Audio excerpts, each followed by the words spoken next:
When I poured this green color out onto my tray, you can see that there's quite a bit of binder separation, so that runny liquid is the binder.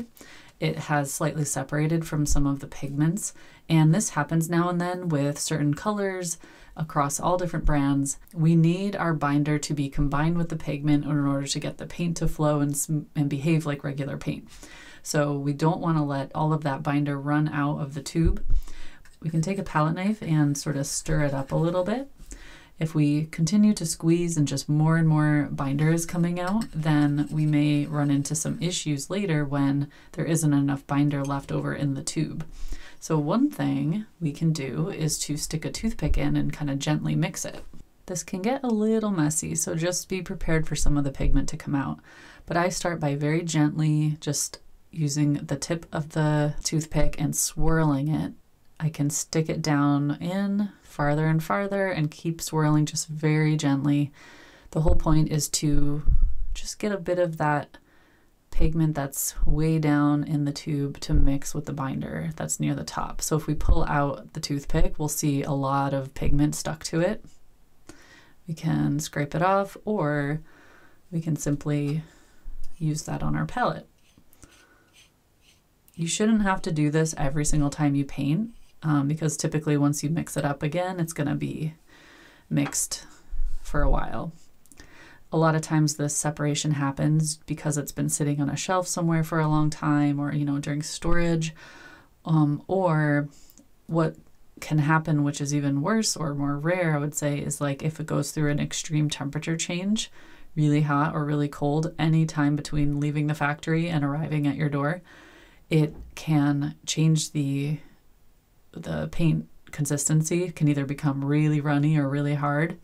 So if you do end up getting a tube that's completely runny with no body at all, no pigment, seems like there's no pigment at all, it's just like pure water, or if you get a tube that's rock hard, that's definitely not good. That's an error.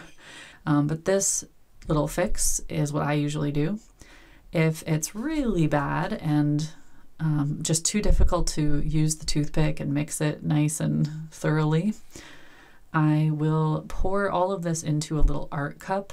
You can get art cups like this or painting cups at craft stores. A lot of times they're sold in packs. I got a big bulk set of mine from one source, and they were really, really cheap. But basically what I'll do is pour as much as I can into one of these, sometimes two of them, mix it all up and close it. And you can actually cut these apart.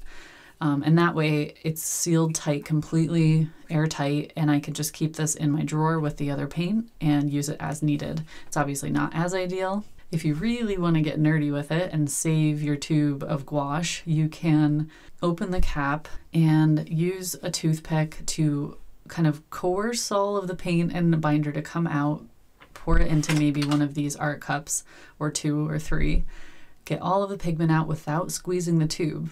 Then once you've mixed it all up in your little cup, you can scoop it back into the tube. And when I say that, I mean, I will literally get a palette knife and just scoop it and like kind of pour it back into the tube. This is also something I do a lot. If I have a lot of leftover paint on my palette and I don't want to waste it, I will just use my palette knife to scoop it back in to the tube. So yeah, there's a few different options, and hopefully that will help you over the years, because I've noticed that cobalts tend to separate. I do find that some colors are a little bit more gooey, more runny. A lot of times they're still perfectly able to be used as mixing colors. And since we're rarely using one color on its own, completely solid, we're often mixing. You can still use this green mixed with any other color and it's going to be fine. So don't totally get rid of a tube just because it's a bit runny or a certain color.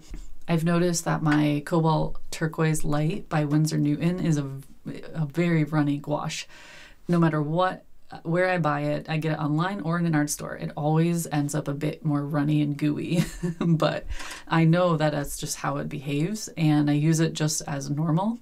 Usually I pour it into my dried gouache palette and use it like that. But it reactivates really beautifully. So yeah, I guess certain colors just tend to do that, and you'll learn over the years which ones are tend to do that. And also, if you're still able to use it, it's totally fine.